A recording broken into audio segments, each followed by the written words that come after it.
Hello and welcome everyone to the commentary of the finals of the 4th volume of the SenpaiNoticeMe VGCS. So, we did the commentary of the top 4 quite a while ago. I did that as a warm-up for my Worlds commentary, and now it's been a little bit of a while. I'm back in Europe now, and I'm commentating the actual finals of this VGCS. So, on the left, we're going to have Yee Gia Pin, or Yee Gia Pin, I'm not sure how you're supposed to pronounce the middle name, who's going to be playing Thavas, and on the right we have the one and only Mr. Ryan Kai once again, who's going to be playing Overlord. It's going to be the same as we saw in the top 4.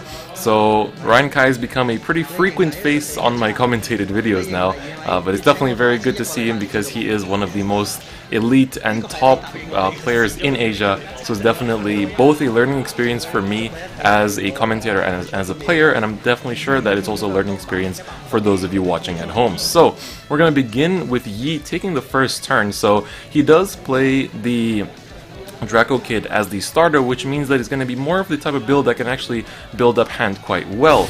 And he does right into the Dinos, which is also an interesting grade 1 that we don't see played that much in the West, in my opinion. A lot of people tend to not really, they tend to go for other choices like the Resist grade 1 that can restand something in the front with minus 5k, but we can see that Ryan also responded with his own Conroe ride and just swinging for 1 damage. So let's see how Yee's gonna continue with his oncoming turns. We can see there's actually quite a few grade 1s in his hands that he's chosen to play. He's not going to ride up and he's going to call the Chloris, which is an interesting move. So he is going to stall himself. We did see that there's a grade 2 in his hand, so I believe that we're seeing sort of like a repeat of what we saw in top 4, where the player actually wants to grade stuck themselves for 1 turn just to have their opponent barrage them a little bit with damage so that they can actually do their full combo turn. So he's going to go into the Evolute. So we see Ryan does go up to the grade 2 ride.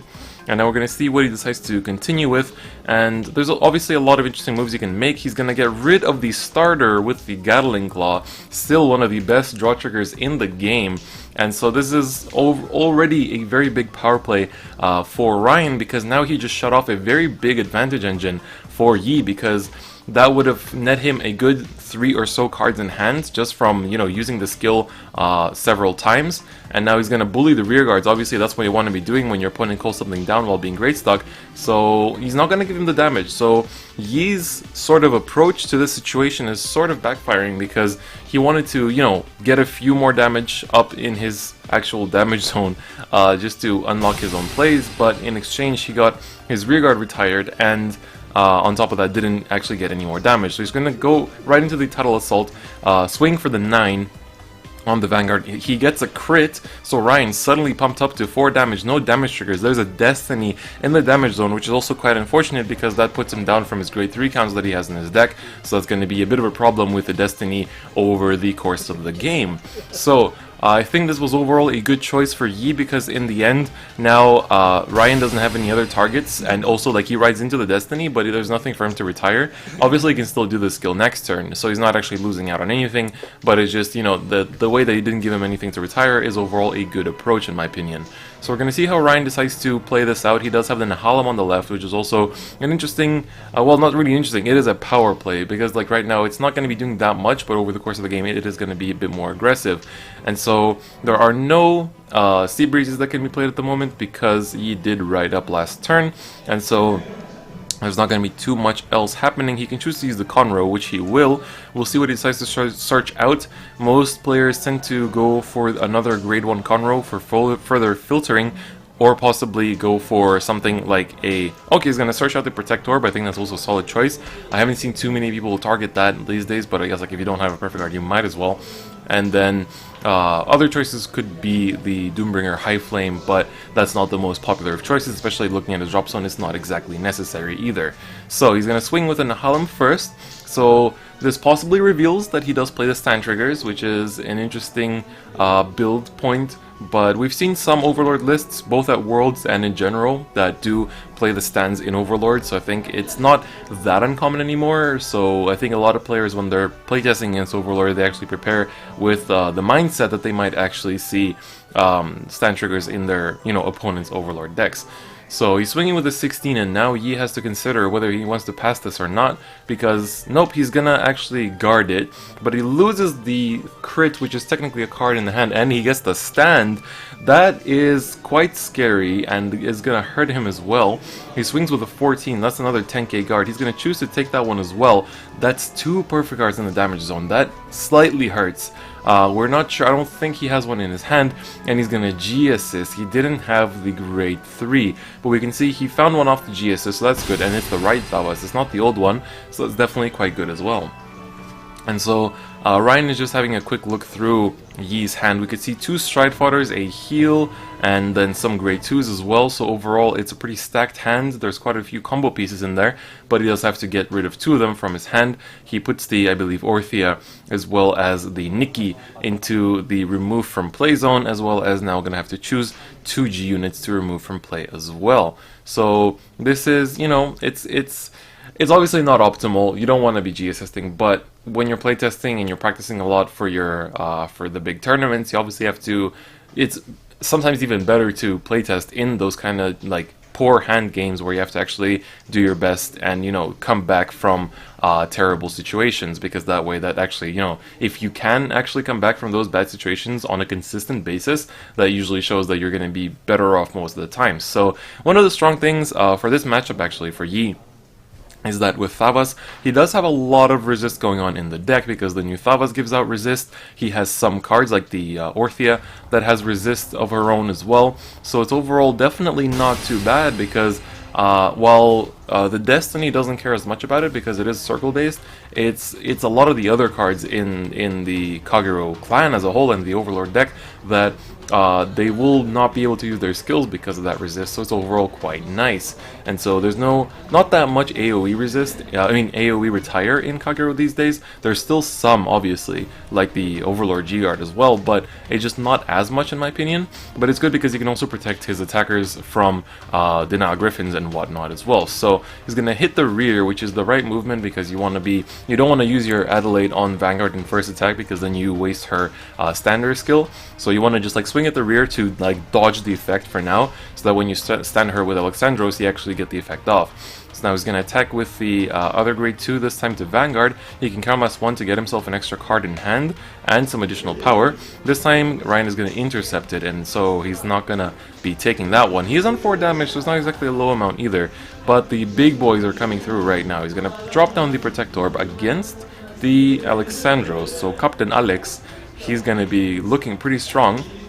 So let's see, he does drop the stand trigger, and that's going to be it. So we see another perfect guard, that's good to see, a heal which he cannot use, and a draw, and he puts everything on the Adelaide. And now with that remaining counterblast, he can activate Captain Alex's skill to counterblast 1 and flip a G unit. He's going to flip the G guard, which can actually flip itself down to stand both of his units and give them 5k each.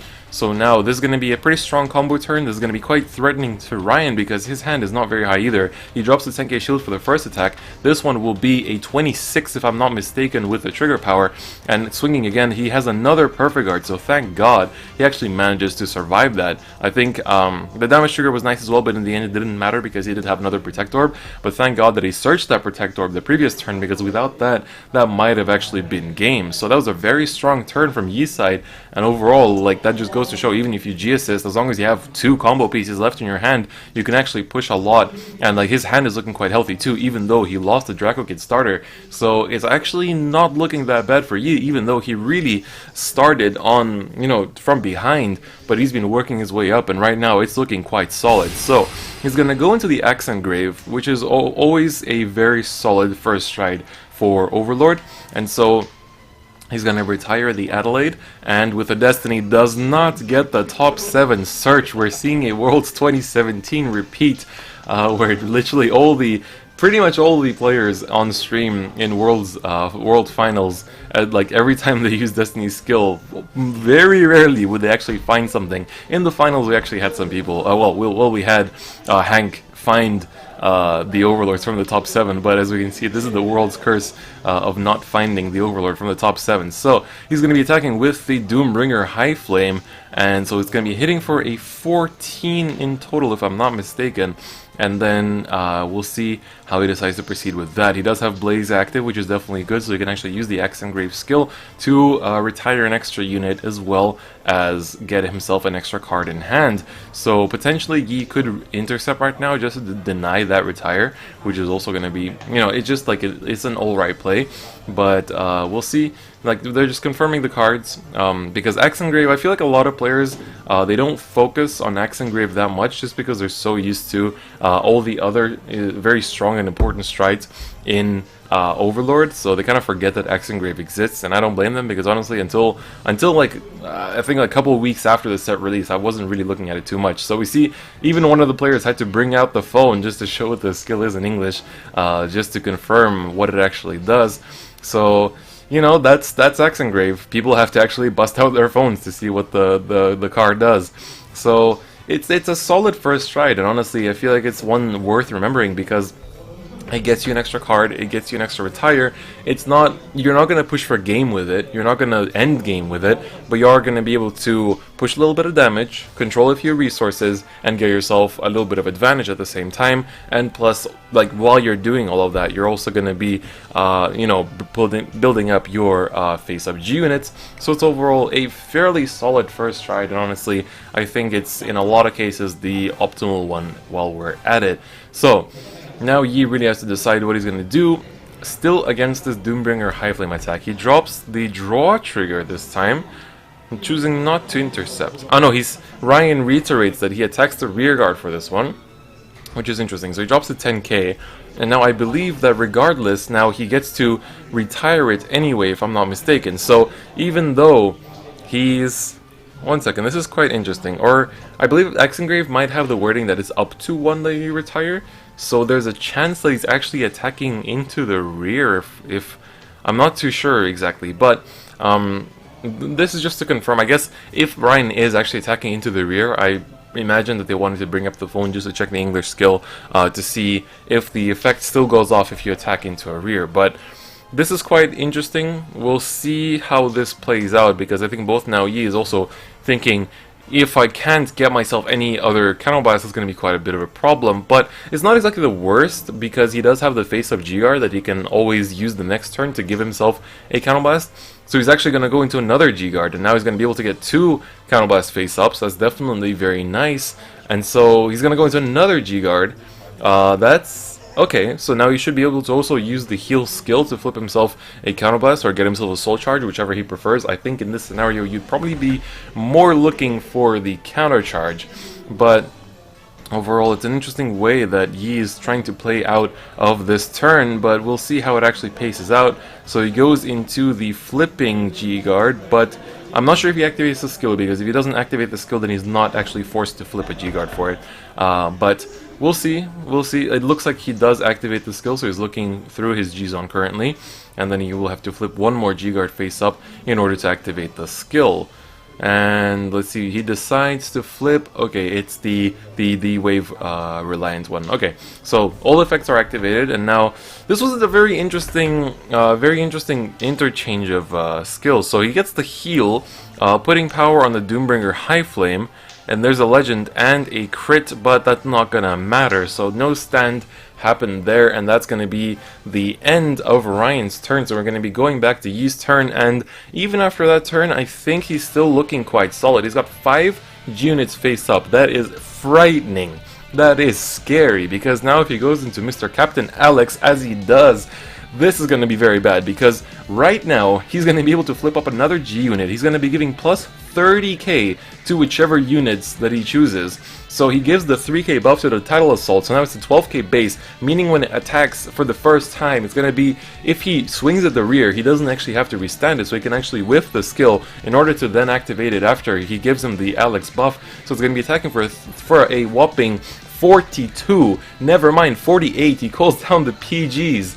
Those are going to be some scary series of attacks. I don't know if Ryan can actually take this, because his hand wasn't all that healthy. So now this is going to be a 12k attack to the Doombringer High Flame. He has to take this, and now this is going to be terrible, because he's attacking with a total of, this should be he didn't activate the skill, so it should only be a 15 if I'm not mistaken. So I think normally that would have been a 5k guard, or I think it's an 11k attacker by default, so it would have been 17. So he uses Captain Alex, gets the critical, and he can put, as Ryan did not guard, he can actually put the crit on the Vanguard, or he can choose to put it on the Tidal Assault, because then, as it will be withstanding, it's also quite strong. He puts it on the Vanguard, he gets an Adderley, and another crit that's going to be 3 damage to Ryan. He gets a Destiny, and there is no heal, and that's going to be game. And Yee is your winner of the SenpaiNoticeMe VGCS 4th edition. Thank you so much for watching this commentary. I hope you guys enjoyed it, and as always, let me know any tips or any other ways I could improve in my commentary, because I'm always looking to get better. So, that's going to be it for me today. Don't forget to hit that bell button, and I'll see you guys next time. Bye-bye.